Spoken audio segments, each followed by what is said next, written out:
Hi hello ವೀಕ್ಷಕರೇ, welcome back to my YouTube channel. ಹೇಗಿದ್ದೀರಾ ಎಲ್ಲರೂ? ಐ ಹೋಪ್ ಎಲ್ಲರೂ ಕೂಡ ಚೆನ್ನಾಗಿದ್ದೀರಾ ಅಂತ ಅನ್ಕೊಳ್ತೀನಿ. ಸ್ನೇಹಿತರೆ, ಇವತ್ತಿನ ವಿಷಯ ಶುರು ಮಾಡೋಕ್ಕೂ ಮುಂಚೆ ನೀವೇನಾದರೂ ಮೊದಲನೇ ಬಾರಿ ಚಾನಲ್ನ ವಿಸಿಟ್ ಮಾಡಿದರೆ ತಪ್ಪದೆ ಸಬ್ಸ್ಕ್ರೈಬ್ ಮಾಡ್ಕೊಳ್ಳಿ. ಹಾಗೆ ವಿಡಿಯೋ ಇಷ್ಟ ಆದರೆ ಲೈಕ್, ಶೇರ್ ಅಂಡ್ ಕಮೆಂಟ್ ಮಾಡೋದನ್ನು ಮರಿಬೇಡಿ. ಬನ್ನಿ ಇವತ್ತಿನ ವಿಡಿಯೋನ ಶುರು ಮಾಡೋಣ.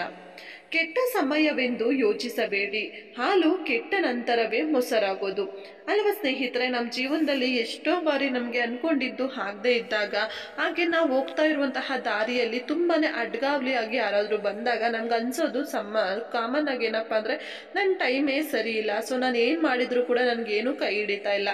ಈ ರೀತಿಯಾದಂತಹ ಒಂದು ಸಾಮಾನ್ಯವಾದ ಯೋಚನೆ ಎಲ್ಲರ ಮೈಂಡಲ್ಲೂ ಕೂಡ ಬಂದೇ ಬರುತ್ತೆ. ಆದರೆ ಒಂದು ನೆನಪಿಲ್ಲಿ ಸ್ನೇಹಿತರೆ, ನಿಮ್ಗೆ ಇವಾಗ ಕಷ್ಟ ಬರ್ತಾ ಇದೆ ಅಂದ್ರೆ ಆ ದಾರಿನಲ್ಲಿ ಮುಂದೆ ನಿಮ್ಗೆ ಸುಖ ಕಾಯ್ತಾ ಇದೆ.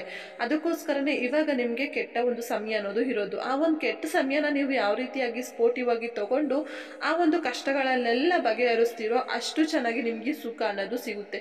ಇವಾಗ ನೀವು ಅನ್ಕೊಂಡಿದ್ದೆಲ್ಲ ಪಟ್ಟಂತ ನಿಮ್ಗೆ ಸಿಕ್ಬಿಟ್ರೆ ನಿಮ್ಗೆ ಅದ್ರ ಬೆಲೆ ಅನ್ನೋದು ಗೊತ್ತಾಗಲ್ಲ ಅಲ್ವಾ? ಹಾಗಾಗಿನೇ ನಿಮ್ಗೆ ದೇವರು ಕಷ್ಟಗಳನ್ನ ಕೊಟ್ಟು ಆನಂತರ ನೀವು ಅನ್ಕೊಂಡಿದ್ದನ್ನ ಸಾಧಿಸೋದಿಕ್ಕೆ ಬಿಡೋದು. ಇಲ್ಲಾಂದ್ರೆ ನೀವು ಅನ್ಕೊಂಡಿದ ತಕ್ಷಣ ಎಲ್ಲದೂ ನಮ್ಗೆ ಸಿಗ್ತಾನೆ ಹೋದ್ರೆ ಲೈಫಲ್ಲಿ ಏನ್ ಮಜಾ ಇರುತ್ತಲ್ವಾ?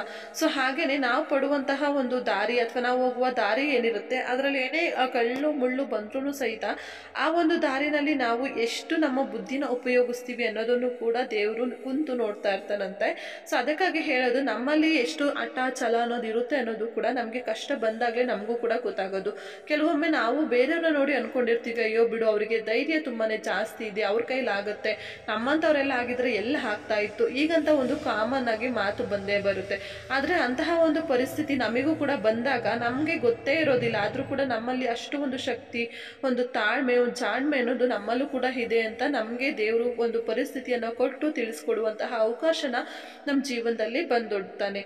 ಅದಕ್ಕೋಸ್ಕರನೇ ಹೇಳೋದು, ಯಾವುದೇ ಕೆಟ್ಟ ಸಮಯ ಬಂದಿರಬಹುದು, ಆದ್ರೆ ಆ ಒಂದು ಸಮಯನ ತುಂಬಾನೇ ತಾಳ್ಮೆಯಿಂದ ಬಗೆಹರಿಸ್ಕೊಳ್ಳಿ, ಹಾಗೆ ತುಂಬಾನೇ ಜಾಣ್ಮೆಯಿಂದ ಬಗೆಹರಿಸ್ಕೊಳ್ಳಿ ಅಂತಾನೆ ಹೇಳ್ತೀನಿ. ಹಾಗೆ ಸ್ನೇಹಿತರೆ, ಇನ್ನೊಂದು ಮಾತು ಏನಪ್ಪಾ ಅಂದ್ರೆ, ನಾವು ಯಾವತ್ತೂ ಕೂಡ ಕಷ್ಟ ಪಡೋತೀವಲ್ವಾ, ಆ ಕಷ್ಟಕ್ಕೆ ಯಾವತ್ತೂ ಮೋಸ ಆಗೋದಿಲ್ಲ. ಆದ್ರೆ ಕ್ಷಣಿಕಕ್ಕೆ ನನಗೆ ಇದರಿಂದ ಏನೋ ಯೂಸ್ ಆಗ್ತಾ ಇಲ್ಲ ಅಂತ ಅನಿಸ್ಬೋದು, ಆದ್ರೆ ಲೈಫಲ್ಲಿ ಮುಂದೆ ಒಮ್ಮೆ ಅದರಿಂದ ನಮಗೆ ಸಿಗ್ಬೇಕಾದಂತಹ ಫಲ ಸಿಕ್ಕೇ ಸಿಗುತ್ತೆ.